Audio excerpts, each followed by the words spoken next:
A rude mother blocks truck driver, so he decides to get revenge.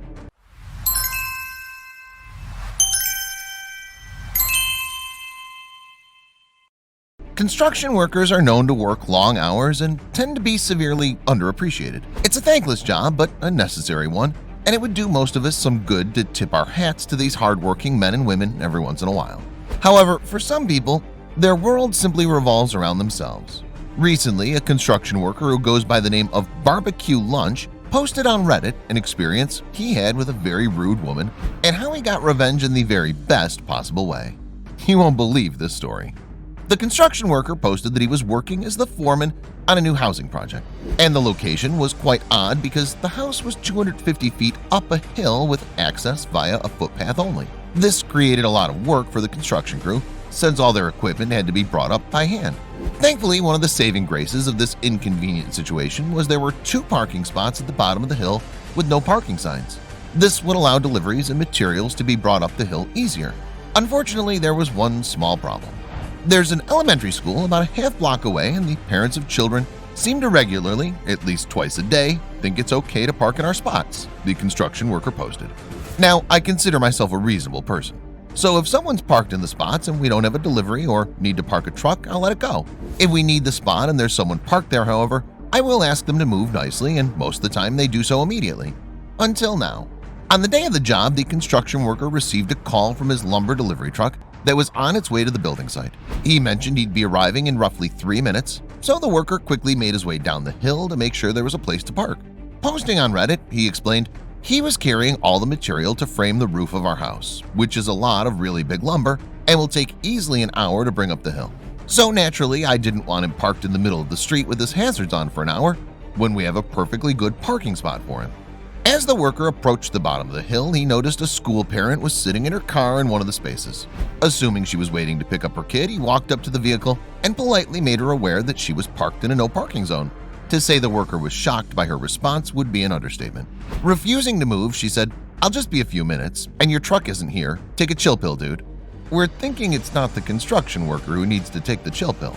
Before the construction worker could answer, the lumber delivery truck pulled up to the job site. He motioned to the truck driver and then to the woman who was parked, gesturing that she refused to move. What could the worker do to solve the problem? Trying to win the rude driver over with a smile, the worker asked the woman if she would please move and that his delivery had just arrived.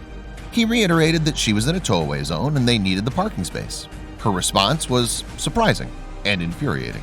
With a fake smile, the woman rolled down the window and suggested they unload the truck and work around her car. The worker was dumbfounded and couldn't believe she would suggest such a thing. Then he had an idea. It was time to plot his revenge. The worker quickly instructed the truck driver to park as close to the woman's car as possible, essentially blocking her in with the porta potty that was in an adjacent spot. The truck driver immediately realized what the worker wanted to do and with a mischievous grin maneuvered the truck to create a small parking spot prison cell for the woman. The construction workers began to unload the lumber while the foreman called the police to let the parking enforcement know they had a clear violation. At the time, the woman illegally parked seemed oblivious to her current situation. At this point in time, I wasn't trying to get her in trouble. I just wanted a record of why we were blocking part of the street so we don't get in trouble with the city. Thankfully, the parking officer let him know she could be at the job site in less than 30 minutes to deal with the situation. Around this time, the child of the woman who was parked in the space arrived, and she soon realized she couldn't get out of her driver's side door. Clambering over the center console, she awkwardly made her way out the passenger door, shooting death stares at the poor construction worker and delivery driver.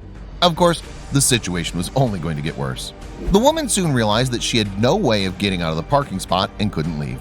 This, of course, sent her into a fit of rage. She demanded that the truck driver move because she was in a hurry and had someplace to be.